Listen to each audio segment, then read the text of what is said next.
Bienvenidos a un nuevo capítulo de Hoja en Blanco, el podcast constitucional de Idea País. Soy Jorge Hagel, director del área constitucional de Idea País. Y hoy conversaremos con dos invitadas de lujo, Josefina Araos y Javiera Parada.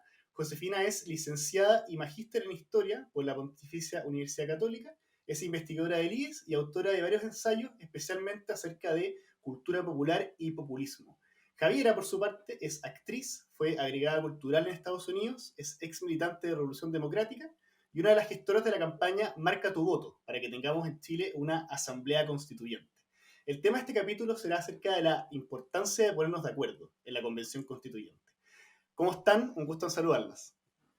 Muy Gracias, bien. Jorge. Qué bueno. Gracias por haber aceptado nuestra invitación.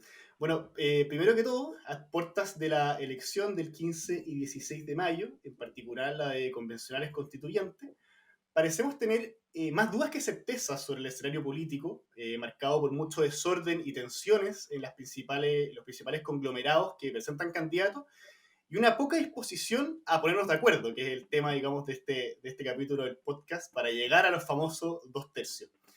Yo entiendo que ustedes, y me pueden corregir si es que me equivoco, ambas votaron por el apruebo en el plebiscito del año pasado. Entonces, la pregunta sería, ¿qué expectativas tienen sobre este proceso constituyente? Y si en este contexto de las últimas semanas que han estado bien convulsionadas en la política nacional, ¿ha cambiado en algo su perspectiva sobre estos últimos acontecimientos que hemos vivido esta última semana? Puede partir la que quiera. Parto yo, si quieren. Aprovecho de no saludar a ninguno, ni a Jorge, ni a Javiera. Los saludo y nos felicito por estar temprano en pie. Bueno, lo primero es decir algo que le escuché a Sebastián Soto, un constitucionalista, hace poco en una actividad del IES, de hecho, que decía, no hay lugar donde los procesos constituyentes se hayan hecho en tiempos tranquilos, ¿no? O sea, las constituciones en general se vuelven a redactar y se llevan a cabo en circunstancias como las que estamos, ¿no? En momentos convulsos, de tensión, de polarización, de malestar, etc. Entonces, ese es como un dato de la causa, ¿no? Que tenemos que no debiera echar abajo, digamos, o mermar la confianza en la necesidad del resultado y del proceso, ¿no? O sea, de una nueva carta fundamental que establezca los acuerdos mínimos, digamos, de nuestra convivencia, pero además de un proceso de redacción de esa carta que pueda ser ocasión, digamos, de deliberación, de encuentro, un símbolo, ¿no? Y en ese sentido es inevitable que el proceso esté cargado de tantas expectativas, ¿no? Pero nada, efectivamente es muy importante por lo mismo, justamente por el hecho de que estos procesos en general se enmarcan en contextos críticos, dedicarse muy activamente a cuidar las condiciones que hacen posible el despliegue de ese proceso de la mejor manera posible, ¿no? Y eso exige mesura, exige buena fe, ¿cierto? Exige actitudes, digamos, predisposiciones bien importantes que se van haciendo difíciles, ¿no? Y que es muy importante cuidarla. Y por eso parece tan, digamos, tan importante señales, digamos, sobre todo de parte de la clase política, que es la que ha demostrado, sobre todo en las últimas semanas, dificultad para ponerse de acuerdo. Mostrar esta disposición a llegar, no solo a dialogar, sino estar dispuestos a hallar puntos de encuentro, ¿cierto?, entre quienes piensan tan distintos, ¿no? No se trata simplemente de estar dispuestos a conversar, sino dispuestos a llegar a acuerdos, que es aún más difícil, ¿no? Eso como primer comentario, digamos. Bueno, sí, buenos días a todos, o sea, a Josefina, a Jorge y a todos y todas quienes nos están escuchando. No sé a qué hora nos van a escuchar, así que buenas tardes, buenas noches.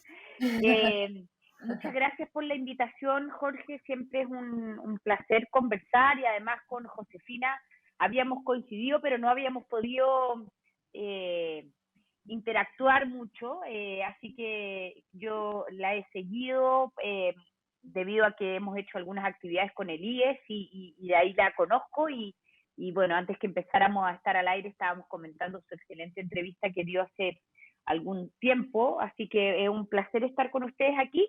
Hoy día además que es 30 de abril del 2021 y que se están reiniciando desde ayer las campañas para la convención constitucional que tuvimos que parar durante un tiempo debido al alza de los contagios. Yo partir diciendo que comparto absolutamente este diagnóstico que compartía Josefina de Sebastián Soto. Los países no cambian la constitución cuando están todos felices viviendo, los países están creciendo al 15%, los ciudadanos conversan todos con todos. Las constituciones se cambian producto de conflictos sociales, de que el cuerpo institucional ya no da el ancho de las nuevas realidades, no sé. En Sudáfrica se cambió la constitución después del apartheid, en Colombia se hizo la asamblea constituyente en un momento de una violencia espantosa, habían matado a 3 candidatos presidenciales al hilo, entonces se hacen después de las dictaduras, después de las guerras, entonces claro, son procesos que normalmente se viven en medio de conflictos de tensión social. Por otro lado, muchas de las personas que llevamos muchos años avisando de que era necesario redibujar nuestro pacto social y por lo tanto nuestro pacto político, lo venimos trabajando en esto porque veíamos ya hace años una fractura entre la sociedad y nuestra arquitectura institucional, ¿no? O sea, habían ciertas demandas que no habían logrado permear al sistema político y por lo tanto nuestras instituciones, y entre otras cosas era debido a la Constitución. Nosotros el año 2013, cuando participamos en la campaña Marca tu Voto, que fuimos a hablar con todos los partidos políticos, la mayoría de esos partidos políticos, por cierto, todos los de derecha, pero también algunos de centro-izquierda nos decían, pero ¿para qué vamos a cambiar la Constitución a través de una asamblea constituyente si no hay crisis? Y nosotros les decíamos, bueno, precisamente porque ahora que no hay crisis, es el mejor momento para tener estas discusiones tan importantes y fundamentales para la vida de un país. Bueno, tuvimos que esperar que llegara la mayor crisis de nuestra democracia reciente para que finalmente se construyera desde la política institucional la voluntad, ¿no? Impulsada por las millones de personas que salieron a marchar y por las complejas situaciones que vivimos post estallido.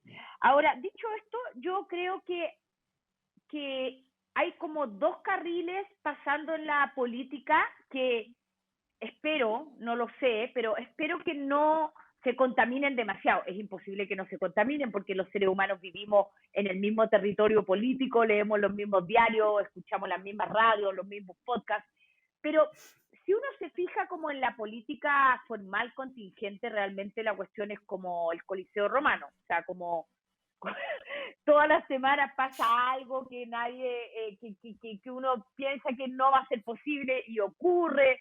Me refiero a todas las muestras de populismo que hemos visto el último tiempo, esta pugna entre el Congreso y el Ejecutivo, que ya no es de oposición, oficialismo, sino que una pugna entre los dos poderes.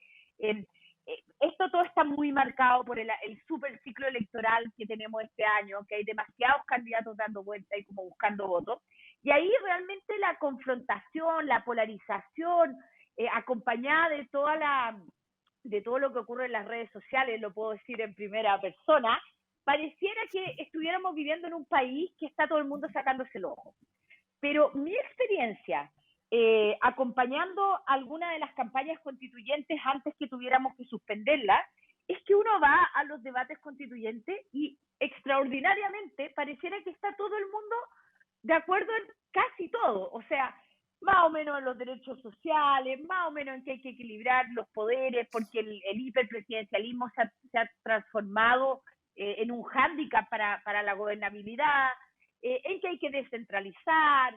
Entonces, yo tiendo a pensar que la conversación constitucional va a seguir, más allá de que van a haber extremos y algunos movimientos, candidatos, constituyentes que van a estar ahí para apoyar su identidad política, pero me parece a mí, por lo que he escuchado en la televisión, en los debates, haciendo campaña en la calle, de que la mayoría de los constitucionales van a estar con una disposición a construir estos acuerdos de los 2/3 famosos, que además, por cierto, van a ser súper líquidos, no van a ser 2/3 fijos, sino que se van a ir moviendo dependiendo de los temas, pero me parece a mí que esa conversación constitucional está hasta el momento corriendo con otra energía y otra disposición, no al disenso, que es normal, pero sí a cómo construir esos acuerdos que necesitamos para las próximas décadas. Perfecto, muchas gracias a ambas. Bueno, en ese sentido yo sé que lo tocaron un poco tangencialmente, pero parece que el fenómeno o la irrupción de Pamela Giles en el escenario político, y sobre todo se muestra en la recientemente publicada encuesta CEP, que muestra muy ilustrativamente su popularidad. Y puede verse esto más como una consecuencia que una causa de esta crisis. Pero la gente al parecer aprecia como el efectismo o la inmediatez en las soluciones, lo cual también se podría trasladar a la convivencia del debate constitucional. Entonces, ¿cómo ven este escenario político con la irrupción de este no sé si llamarle populismo o esta política de los ofertones o una política ciertamente cortoplacista? ¿Cómo lo ven, digamos, tomando el debate constitucional y a la vez que aparecen también muchos candidatos? Yo sé que hay muchos que con muy buenas intenciones, pero también aparecen, digamos, promesas que parecen no ser muy realizables y por tanto juegan con las expectativas de las personas en este proceso constituyente al cual se le ha puesto tanto cariño y tanto esfuerzo. Sí, lo primero es que, a propósito también de lo que decía antes Javiera, de este desfase, digamos, entre lo que pasa cuando uno mira la relación entre el Congreso y el Ejecutivo y lo que pasa en las campañas de constituyentes, es que muchas, digamos, intelectuales o analistas han planteado que la polarización es de la clase política, ¿no? Y no de la ciudadanía. Y hay ciertas, la misma encuesta CEP, digamos, no sé si confirma, pero vuelve a mostrar estas ambivalencias o estas especies de contradicciones en que, por un lado, Pamela Giles se posiciona como la figura política mejor evaluada y, por otro, una parte bien importante de los encuestados se considera de centro, ¿no? En circunstancias que uno esperaría, digamos, o que se hubiera izquierdizado el electorado, o sea, los encuestados, o radicalizado, digamos, para alguno de los dos extremos, ¿no? Entonces hay ahí como un desajuste, digamos, entre lo que espera la ciudadanía y lo que está siendo capaz de ofrecerle la clase política, que, digamos, abre el espacio a que figuras como Pamela Giles, digamos, puedan posicionarse también porque logran hacer performance más coherentes, ¿no? Más consistentes, aunque uno le carguen, uno considere que son negativas, problemáticas, peligrosas, que oran la institucionalidad, etcétera, su performance parece más consistente que la de aquellos que, por ejemplo, están votando los retiros de pensiones a favor, pero diciendo que es una pésima política pública, pero que no quedó alternativa, ¿no? Pamela Giles es la única que ha dicho que no encuentra que sea una mala política pública, ¿no? Entonces hay ahí una tensión, digamos, un nuevo desajuste, una nueva versión del desajuste de la fractura entre política y sociedad, ¿no? Que fue parte de los problemas que vivimos o que se hizo evidente con la crisis de octubre, ¿no? Entonces, en ese sentido, yo no, digamos, efectivamente está el peligro que dices tú de que se abra el espacio, ¿cierto?, para que el efectismo sea el que mande, ¿cierto? Y aquí no solo Pamela Giles es expresión de eso, sino también figuras, digamos, televisivas, ¿cierto? Estos periodistas de la emoción que han ido adquiriendo fuerza, ¿no? Que están dedicados a interpelar a los políticos en el suelo, digamos, entonces es re fácil pisotearlo. Hay la posibilidad de eso, pero también al mismo tiempo, y en eso debiéramos concentrarnos, en eso debieran estar nuestras esperanzas y nuestros esfuerzos, hay una población moderada, ¿cierto? Un gran grupo, digamos, de centro que no está radicalizado, etcétera, que aspira a que se le ofrezca algo que nadie está logrando ofrecerle, ¿no? Y ese es un campo que no necesariamente tiene que ver con ofrecer políticas de centro, sino con ofrecer gobernabilidad y rehabilitación de la política, ¿no? Más allá de cuál sea el signo político de las ofertas concretas que se propongan sobre la mesa, ¿no? Pero hay una orfandad y hay una necesidad, una demanda que no está siendo respondida y que si se llena por la lógica efectista que dices tú, también tiene que ver con el fracaso para ofrecer otras alternativas, porque hay una disposición en la ciudadanía, como decía la Javiera, a esas ofertas más moderadas y ofertas que están concentradas en poder llevar a cabo un proceso constituyente donde efectivamente podamos ponernos de acuerdo.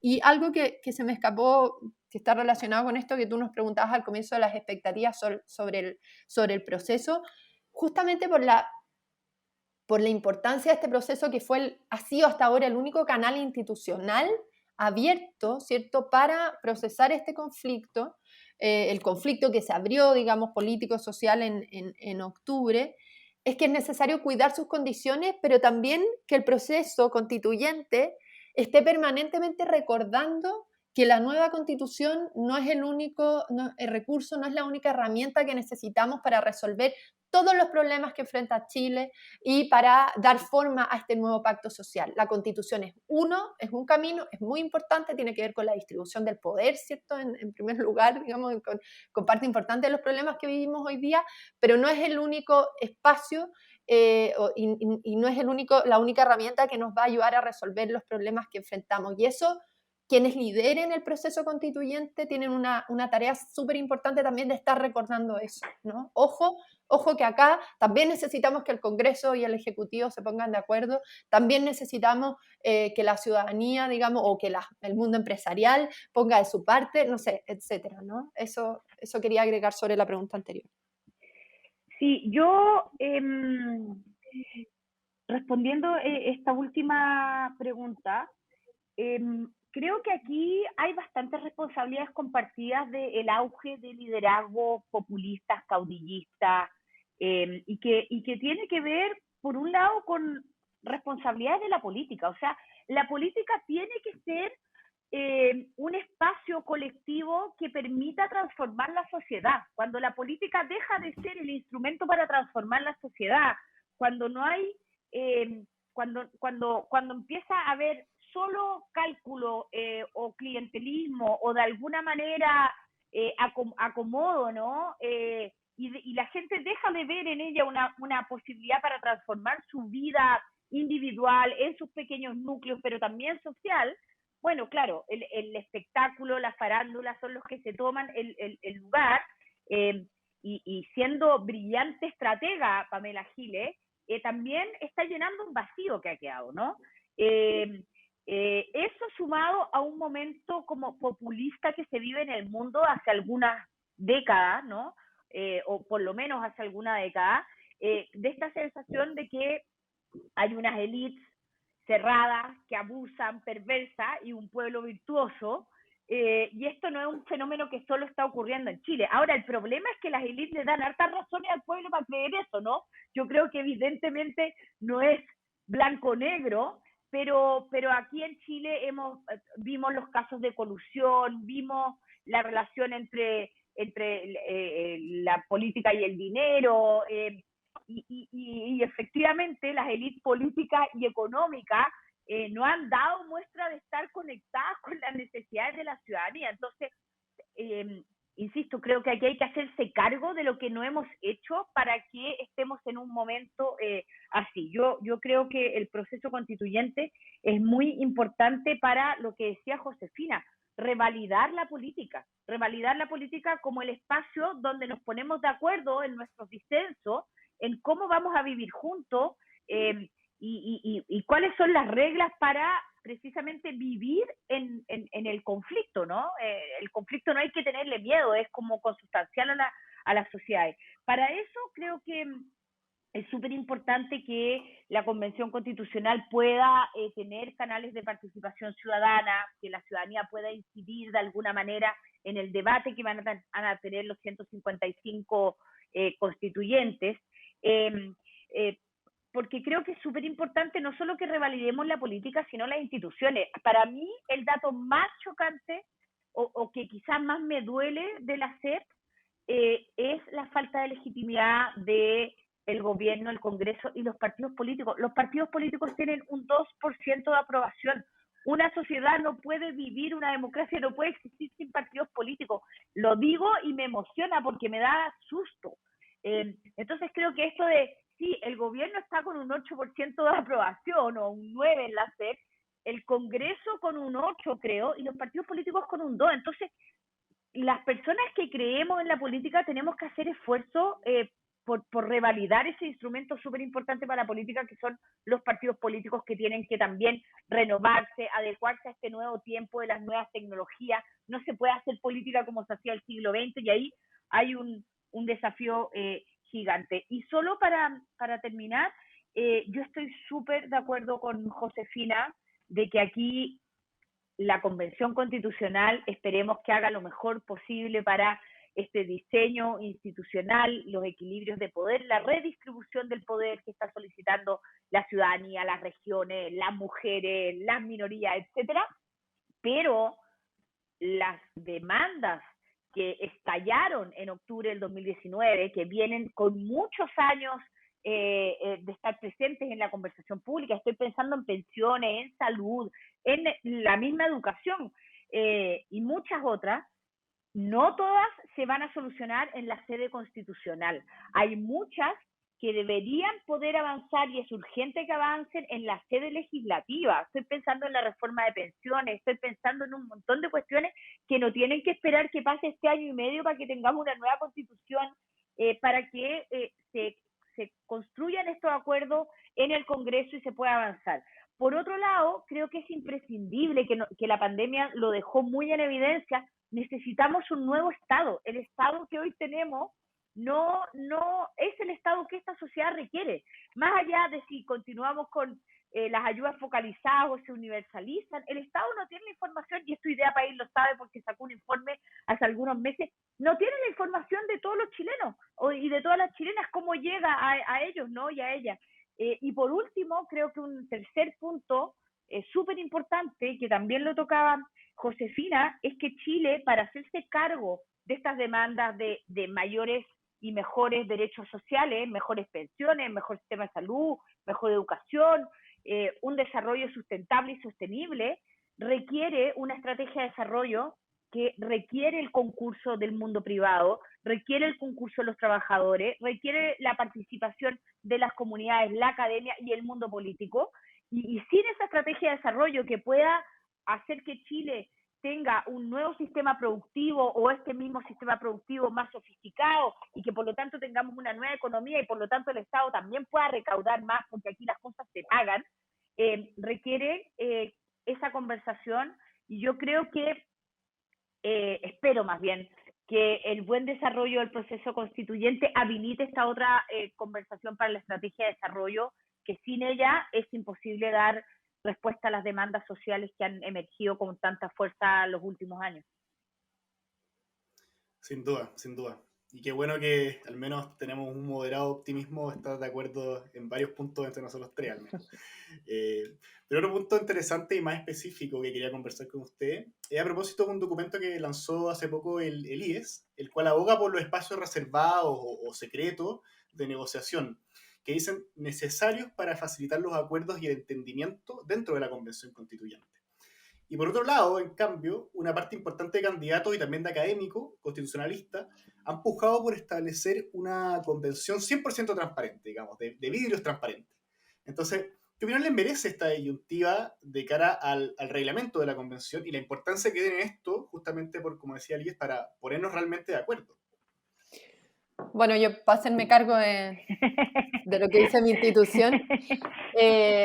Bueno, lo primero es que yo acá soy del IES la menos experta así en materia constitucional propiamente tal, ¿no? No soy abogada, así que ahí sí puedo, quizás me retan después porque me tiro algún carril equivocado.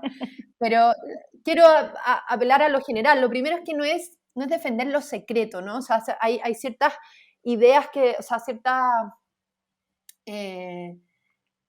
ciertas imágenes que se han instalado en el país después de la crisis de octubre y en parte también por dinámicas instaladas en la política de los 90 y los 2000, ¿no? Como que El Secreto, La Cocina, todas esas lógicas que permitieron colusiones, abusos, etcétera, ¿no? Y que tienen un fundamento, o sea, si se ha instalado la imagen de la cocina, aunque a uno no le guste para describir lo que hace la política, es porque pasaron cosas que le dan fundamento, digamos, a la hipótesis de la cocina, ¿cierto? Pero en lo que mueve al IES, digamos, en ese informe es cierto escepticismo sobre la pretensión total de transparencia, ¿no? O sea, y esto, digamos, acá me atrevo a decir que incluso, no sé, Oscar Landerreche está de acuerdo en su libro, en Chacota, creo que es, cuando analiza el populismo. Él dice, digamos, necesitamos nuevas dinámicas nuevas estrategias que permitan transparentar, ¿cierto?, los procesos por los cuales funciona la política, ¿cierto?, una política progresivamente compleja, además, que la gente, como al no entender, sospecha, etcétera.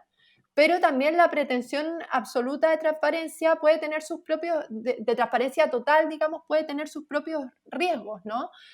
Como volcarse, por ejemplo, o sea, si la transparencia es total, tus criterios se orientan sobre todo a la publicidad, ¿no? Como estás expuesto, bueno, mejor me preocupo por la imagen, ¿cierto?, que ofrezco a la ciudadanía y a los que en la ciudadanía tienen más capacidad de estridencia, que preocuparme por ejemplo, ponerme de acuerdo, estar dispuesto a ceder, a renunciar a ciertas cosas para llegar a acuerdos importantes, ¿cierto?, con el adversario, no con el enemigo, con el adversario, ¿cierto? Entonces, digamos, más allá de las cosas específicas, lo que moviliza ese informe del IES, ¿cierto?, es cierto recelo, digamos, recordar cierto escepticismo y recordar que no hay soluciones perfectas, ¿no? Que cada alternativa tiene sus cosas buenas y también sus riesgos, y siempre hay que atender a esos riesgos también para no, digamos, caer en una dinámica pendular, ¿cierto? Y digamos, irnos para el otro lado, ¿no? Entonces, nuestro interés es recordar la necesidad de espacios no secretos, sino reservados, digamos, en los que los constituyentes no se sientan permanentemente expuestos, ¿cierto?, para tratar de llegar a acuerdos, ¿no? Lo que no significa reconocer la tremendísima importancia, como decía la Javiera, de que hayan espacios de participación de la ciudadanía, de participación, digamos, de incidencia, pero también de participación como testigos, ¿cierto?, que miran, que están ahí, digamos, mirando lo que ocurre, y no solo es que además eso, o sea, que la participación, el asegurar la transparencia, etcétera, no sea solo para responder a las sospechas de la ciudadanía, apelando a esa dimensión, ¿cierto?, de los problemas que tenemos, sino también porque la ciudadanía quiere ser parte, ¿no?, de esto. No solo para que la ciudadanía no desconfíe, sino para que la ciudadanía se sienta parte de este proceso, ¿no? Es interesante planteárselo también desde esa lógica y no solo como de contener las sospechas en las que vamos confirmando razones para que haya sospecha, ¿no? Entonces, eso, es cierto escepticismo a la transparencia total, lo que no significa en ningún caso reivindicar ni secretismos ni lobbies inadecuados, ¿no? Eso. Sí, yo quería hacer el mismo punto que Josefina, Jorge, porque una cosa es la reserva y otra es el secreto. Creo que son dos conceptos distintos y que en esto hay que ser preciso, precisamente por el clima de desconfianza institucional en el que estamos, ¿no?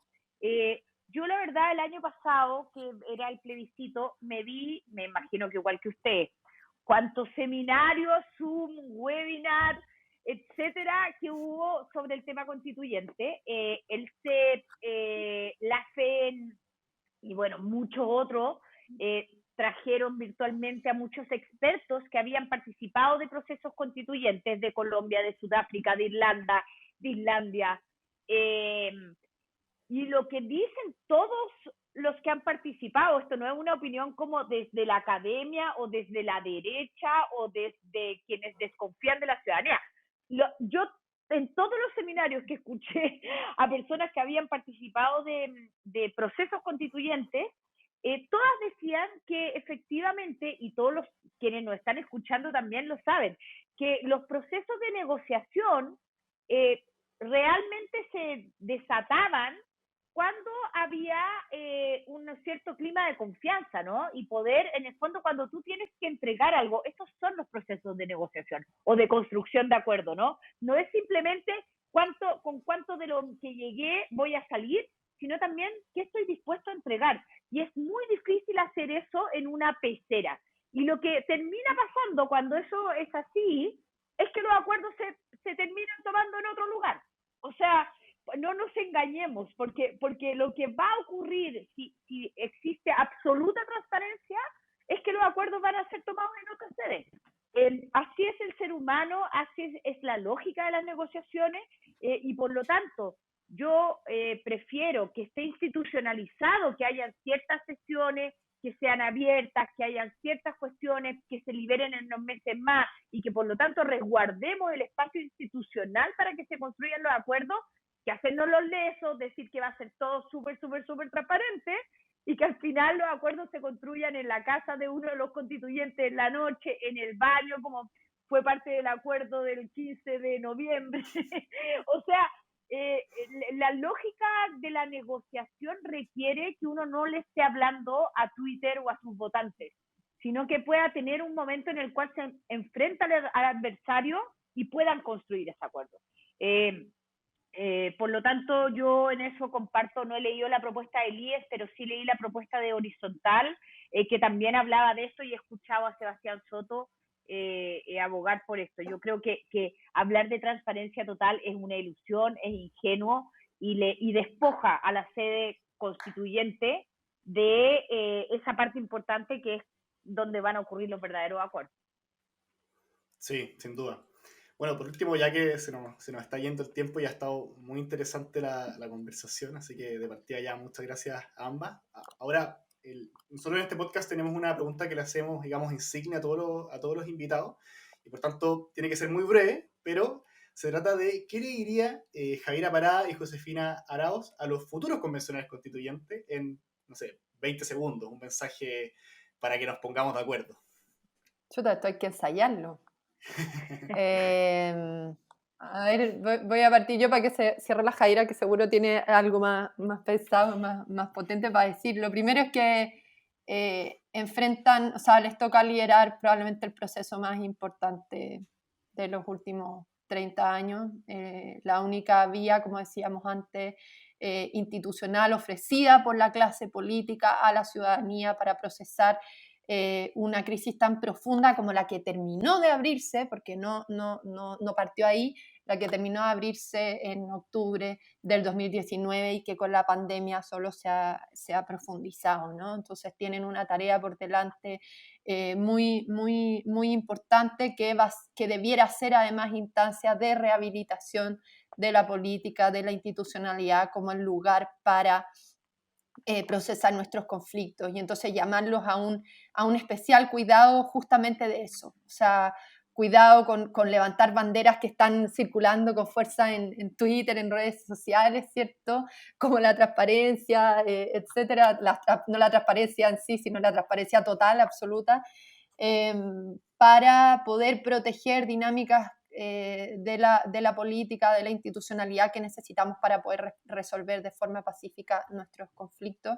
Y lo último, lo que dije antes, digamos, que está recordando permanentemente que el texto constitucional es una parte de lo que abarca la reflexión sobre nuestro nuevo pacto social, y los constituyentes tienen una tarea importante en recordar eso, justamente para que pueda ser exitoso su proceso.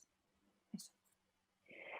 Bueno, yo no lo tengo ensayado, pero decirle a las y los constituyentes que nos estén escuchando que tienen una responsabilidad enorme, histórica en sus manos, que van a ser los protagonistas del proceso político más importante que ha tenido nuestro país en sus más de 200 años de vida republicana. Nunca nuestro país la ciudadanía ha tenido la posibilidad de participar democráticamente como vamos a poder participar a partir de la elección de los constituyentes, desatando el proceso con las movilizaciones, pero además incidiendo en este proceso que lo van a conducir estos 155 constituyentes. Creo que es una oportunidad única que no nos la podemos farrear para reconstruir un pacto social que hoy día está roto, y que sin ese pacto social nuestra sociedad no puede vivir. Chile no va a poder pasar al próximo estadio de desarrollo con este nivel de descomposición institucional, política y de convivencia, y que para eso esto que ellos van a hacer, que es construir la constitución del Chile del siglo XXI, es básico. Que ojalá le pongan mucha atención a la estructura institucional. Yo, si bien creo que es muy importante los derechos sociales que queden en la Constitución, creo que lo básico, lo más importante es la arquitectura del poder que van a ellos dibujar. ¿Cómo vamos a descentralizar Chile? ¿Cómo vamos a equilibrar los poderes? ¿Cómo vamos a tener mecanismos para que la ciudadanía pueda participar no cada 4 años votando, sino de manera incidente en algunas otras discusiones? Que además sepan que está todo el mundo mirándonos, están el resto de países mirándonos, porque Chile cada ciertas décadas le da un ejemplo a la humanidad de innovación política y hacemos cuestiones que nadie nunca ha hecho. Así fue la vía democrática al socialismo que intentó hacer Salvador Allende, así fue que el año 88 terminamos con una dictadura sangrienta, terrible, a través de un plebiscito, y así es que hoy día somos quizás el único país en la humanidad que va a poder procesar el estallido, del cual hubieron muchos el año 2019 en todo el mundo, a través de un proceso constituyente que además es el primer proceso constituyente paritario. Así que tienen una gran responsabilidad en sus espaldas. Yo espero que todos y todas lleguen no solo muy convencidos de lo que quieren, sino también con una gran disponibilidad a dejarse persuadir. Muchas veces en los otros hay mejores ideas que en nosotros, y espero que construyan este pacto de nuestro maravilloso país para el siglo XXI. Perfecto, muchas gracias ambas. A pesar de que fue improvisado, fueron muy buenas respuestas. Yo creo que las mejores que hemos tenido en este podcast, en estos 8 capítulos ya del podcast Hoja en Blanco. Así que muchas gracias, Josefina, muchas gracias, Javiera. Las dejo también muy invitadas a escuchar los próximos capítulos de nuestro podcast Hoja en Blanco. Gracias, Jorge, por la invitación, y gracias, Javiera, por haber conversado. Gracias, Jorge, gracias, Idea País, por seguir promoviendo el diálogo, y un honor, Josefina, compartir podcast contigo, el programa de las 3 Jotas. Cierto. Chao. Un honor también para mí. Chao, que chao. estén muy bien. Esto fue Hoja en Blanco, podcast de Idea País.